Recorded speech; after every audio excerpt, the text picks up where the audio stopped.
এখন GPA pass পেয়ে আপনি নিশ্চিত হতে পারবেন না আপনি বুয়েটে ভর্তি হতে পারবেন না কোনো নার্সিং কলেজ।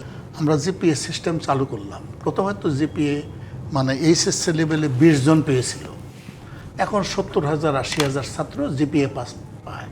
এটা হলো সর্বোচ্চ গ্রেড, এর উপরে যাওয়ার কোনো উপায় নেই। একজন মা ভাবছেন তার মেয়েটা জিপিএ পাস পেয়েছে, সে ডাক্তার হবে, সে তো নার্সিং কলেজে ভর্তি হতে পারবে না।